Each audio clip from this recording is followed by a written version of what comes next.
नमस्कार. गुरुदेव दत्त. आपल्या आयुष्यामध्ये प्रत्येकाला एक प्रकारचं आकर्षण किंवा ध्येय असं देखील आपल्याला म्हणता येईल की गिरनार दर्शन प्रत्येकाच्या मनामध्ये एक इच्छा असते की आपल्याला गिरनार दर्शन करायचे. भगवान दत्तात्रेयांच्या पदस्पर्शानं पावन झालेला हा पर्वत आपल्याला एक ना एक दिवस आलेल्या जन्मात आपल्याला पाहायचा आहे. हे सगळ्यांना असं वाटत असतं. परंतु त्या ठिकाणी जायचं कसं, तिथपर्यंत पोचायचं कसं, हे आपण आज पाहणार आहोत. आपण यावरती एक व्हिडिओ देखील बनवणार आहोत. पुण्यापासनं 900 किलोमीटर हा पर्वत आहे. पुणे, लोणावळा, खंडाळा, मुंबई, वापी, वडोदरा आणि गिरनार पर्वत असा एकूण 900 किलोमीटरचा हा प्रवास आहे. जर आपण गाडी घेऊन स्वतःची गेलो तर. जर आपल्याला रेल्वेने जायचंय तर दर गुरुवारी पुण्यामधनं संध्याकाळची ट्रेनची व्यवस्था आहे आणि इतर दिवशी आपण मुंबईमध्ये जाऊन मुंबईमधून आपण गिरनार पर्वतला ट्रेननी सुद्धा जाऊ शकतो. त्याच्यानंतर हवाई वाहतूक पुण्यामधनं अहमदाबाद आणि अहमदाबादवरून बाय रोड किंवा ट्रेननी सुद्धा आपण गिरनारला जाऊ शकतो. हा झाला गिरनारपर्यंत आपण पोहोचायचा कसा हा प्रवास.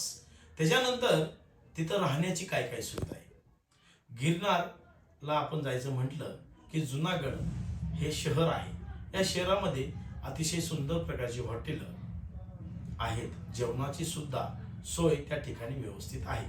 तिथून 2-3 किलोमीटरवरती गिरनार पर्वत आहे आणि या गिरनार पर्वताच्या पायथ्याच्या जवळच अनेक प्रकारच्या धर्मशाळा, तिथं राहण्याची सोय अत्यंभूत आहे.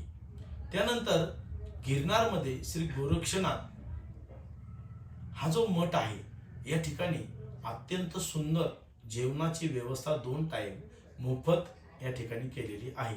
पंचपक्वानांचं अन्न त्या ठिकाणी आलेल्या प्रत्येक भक्तांना मोफत देण्याचा हा मठ या मठाचा उद्देश आहे. आणि ह्या मठाच्या मागेच एक धर्मशाळा नवीनच झालेली आहे. तिथं राहण्याची सोय 1200, 1000 आणि 1500 अशा रूमच्या किमती त्या ठिकाणी आहेत. एका रूममध्ये 8 लोक, 4 लोक राहण्याची सोय आणि गरम पाण्याची सोय देखील या मठामध्ये केलेली आहे. तरी स्वस्तामध्ये जर पाहिलं तर आणि धर्मशाळा त्या ठिकाणी आजूबाजूला उपलब्ध आहेत.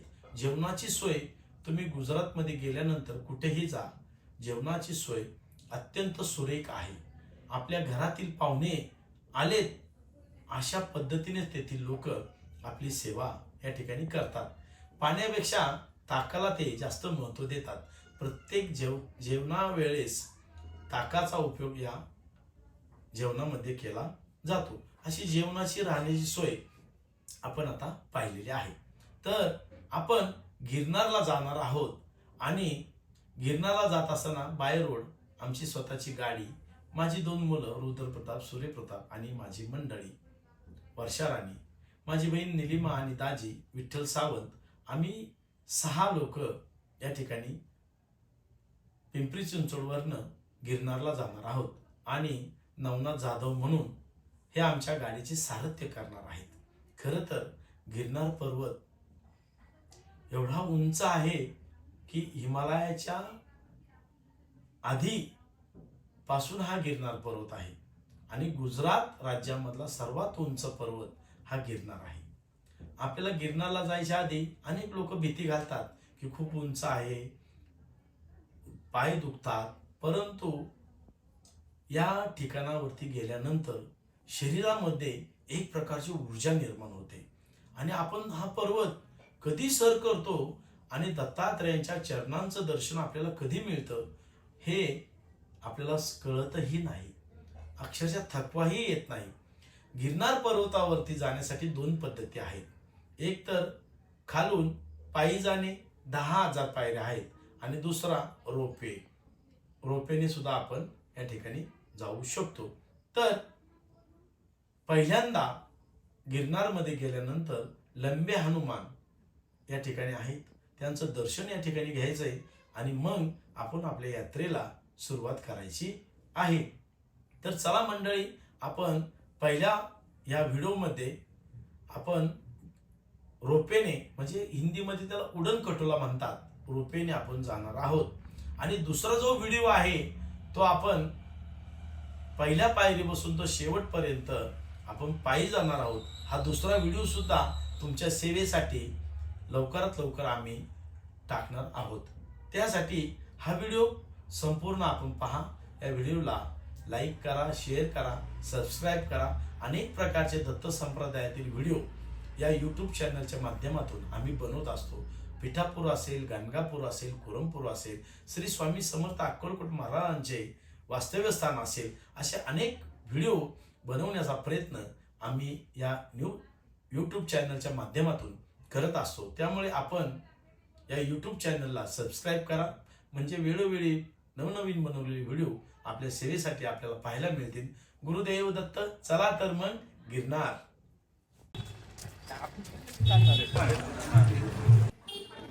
नमस्कार, गुरुदेव दत्त. जय गिरनारी. आज आपण गिरनार यात्रा यावरती व्हिडिओ तयार करणार आहोत. गिरनार यात्रा चालू करण्याच्या आधी लंबे हनुमान म्हणून या ठिकाणी मारुतीरायांचं मंदिर आहे. या लंबे हनुमानांचं दर्शन घेतल्यानंतर खरं तर या गिरनार यात्रेला सुरुवात होत असते. आणि आपण लंब्या हनुमानांचं दर्शन घेतल्यानंतर आपल्या अंगामध्ये कशी ऊर्जा निर्माण होते आणि एक प्रकारची शक्ती बजरंग बली कशी आपल्याला देतात हे आता आपण या ठिकाणी पाहणार आहोत. आपण बजरंग बलीचं दर्शन घेऊन गिरनार यात्रेला सुरुवात करणार आहोत. जय गिरनारी.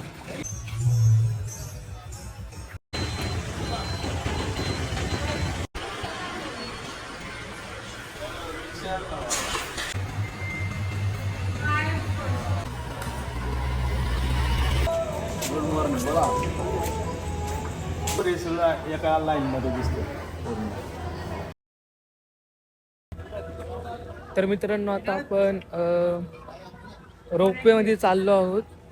तर इथून असं जायला रोपवेचा रस्ता आहे. तर इथून पुढे आपण रोपवेमधून असं वरती तिथपर्यंत जाणार आहोत. तर आता आपण उडन खटोला म्हणजे रोपवे तिथं आलो आहोत. तर इथं असा हा काही वेटिंग एरिया आहे. इथला खूप गर्दी दिसते वेटिंग एरियामध्ये. पण गिरनार रोपवेचं तिकीट काढल्यानंतर आपण वेटिंग रूममध्ये जाऊन बसणार आहोत. जवळजवळ 700 रुपये रिटर्न म्हणजे परतीचा प्रवाससुद्धा त्या तिकिटामध्ये सामावलेला आहे. या उडन खटोला, हिंदीमध्ये त्याला उडन खटोला म्हणतात, आपण रोपे म्हणतो इंग्लिशमध्ये. तर या एका कॅबिनमध्ये 8 लोक बसतात आणि हा प्रवास आपला गुरु शिखराकडे चालू होतो. असे जवळजवळ 32 कॅबिन या रोपवेमध्ये आहेत. एका कॅबिनमध्ये 8 प्रवासी भक्त बसून वरती गुरु शिखराकडे जाऊ शकतात. रोपवेमध्ये बसल्यानंतर आपणास पूर्ण गिरनारचं दर्शन, पर्वत शृंखला आणि गिरनारचं भव्य आणि दिव्य रूप आपल्याला पाहायला मिळतं. जैन धर्मीयांची ही धर्मशाळा म्हणजे नेमिनाथ यांचं या ठिकाणी मंदिर आहे. आणि अक्षरशः 10 मिनिटामध्ये आपण अंबामातेच्या मंदिरापर्यंत पोहोचतो. हे आहे अंबामातेचं मंदिर आणि तिथून दिसणारा हा गिरनारचा परिसर. हे घ्या. आता अंबामातेचं आपण दर्शन एकदम लाईव्हच घेणार आहोत. जेवढे व्हिडिओ आपल्याला करता येतील तेवढे करूया. काही ठिकाणी व्हिडिओ शूटिंग आपल्याला काढून देता येत नाही आहे. आता अंबेमातेपासून आपण जाणार आहोत गोरक्षनाथांच्या मंदिरापर्यंत. हे आहे गोरक्षनाथांचं मंदिर. आणि रोपेने जवळजवळ 5-5.5 हजार पायऱ्यांचं अंतर आपण तोडून चालतो. त्याच्यानंतर अंबामातेपासून तर गुरु शिखरापर्यंत जवळजवळ 5,000 पायऱ्या आपल्याला चढ आणि उतार करायचा आहे. खरं पाहिलं तर जो अवघड टप्पा आहे तो टप्पा आपण या रोपेने पूर्ण करू शकतो. त्यामुळे जो काही पायी चालायचा प्रवास आहे हे घ्या गुरु शिखराचं दर्शन अतिशय सुंदर असं गुरुशिखर आणि आपल्याला या गुरुशिखराच्या मंदिरापर्यंत आपल्याला जायचं आहे. ज्याप्रमाणे भगवान शंकराची जटा ज्याप्रमाणे दिसते त्याप्रमाणे या डोंगराची निर्मिती केलेली आहे या गुरुशिखराची. आणि गोरक्षनाथांच्या मंदिरापाशी आपण दर्शन घेतल्यानंतर तिथं धोनी आहे. त्यानंतर तिथनं आपल्याला सेल्फी पॉईंटसुद्धा या ठिकाणी आहे. ही आहे पापपुण्याची गुहा. एका बाजूने तिथं प्रवेश करायचा आणि दुसऱ्या बाजूने त्यातून बाहेर निघते अशी आख्यायिका या ठिकाणी आहे की पापपुण्याची गुहा म्हणून या ठिकाणी आपल्याला त्यातून प्रवास करायचा आहे. खरं पाहिलं तर या ठिकाणी ज्यावेळेस प्रवेश आपण करतो अनेक लोक घाबरतात की बाबा आपण जाऊ की न जाऊ. म्हणजे मनात आपण कुठंतरी काहीतरी चुकीचं जर काम केलं असेल तर ती माणसं भितात आणि जो सरळ मार्गी आहे तो सरळ मार्गी जातो आणि सरळ मार्गी त्या ठिकाणी येतो. आता गोरक्षनाथांच्या या मंदिरापासून आपण गुरुशिखर जर पाहिलं तर गोरक्षनाथांचं जे मंदिर आहे त्याची उंची थोडीशी जास्त आहे आणि गुरुशिखराची थोडीशी कमी आहे. त्याचं कारणच आहे की गोरक्षनाथांनी भगवान दत्तात्रेयांना सांगितलं होतं की मला रोज तुमच्या चरणकमलांचं दर्शन या ठिकाणी झालं पाहिजे. त्यामुळे त्या पर्वताची थोडीशी उंची कमी आणि गोरक्षनाथांचं जे मंदिर आहे तिथली उंची थोडीशी जास्त आहे. खरं पाहिलं तर आपण आता बरोबर गोरक्षनाथांच्या मंदिरापासून खाली तो पर्वत परत उतरायचा आहे आणि परत गुरुशिखराचा पर्वत या ठिकाणी सर करायचा आहे. या मध्यबिंदूपासून आपण बरोबर अंबामातेचं पण मंदिर दिसतं, गिरनारचं पण दर्शन दिसतं. ह्या सगळ्या पर्वत शृंखला आपल्याला पाहायला मिळतात. खरं तर हा जो गिरनार जो आहे ना एकदम अद्भुत अशी शक्ती या गिरनार पर्वतावरती गेल्यानंतर आपल्याला मिळते. एक प्रकारची ऊर्जा आपल्याला या ठिकाणी पाहायला मिळते. कितीही वय झालं आता आम्ही हा पर्वत चढत असताना आणि उतरत असताना या डोलीमधनं सुद्धा बघा की या डोलीमधनं अक्षरशः ज्या लोकांना चालता येत नाही, वय जास्त झाले, ह्या जवळजवळ 7-7.5 हजार रुपये ही लोक त्या ठिकाणी घेतात. पण ते 7,000 रुपये सुद्धा आपल्याला पाहना सहजही आपल्याला चालता येत नाही, आपण थकून जातो. परंतु ही लोक समोरच्या व्यक्तीला खांद्यावरती त्या डोलीमध्ये घेऊन हा पर्वत सर करत असतात. आपल्याला वाटतं 7-7.5 हजार रुपये घेतात, खूप घेतात, पण तेवढं ते सोपं नाही आहे. आता आपण गुरु शिखराकडे येत आहोत.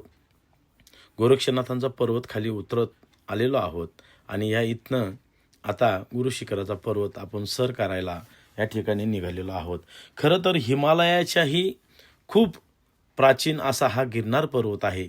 अनेक साधू संत या गिरनार पर्वताच्या गुहेमध्ये आजही तपश्चर्येला आहे. हजारो वर्ष जिवंत असणारे म्हणजे थोडक्यात तपश्चर्या करीत बसलेले साधू संत या गिरनार पर्वतांच्या गुफांमध्ये आजही आपल्याला आढळून येतात.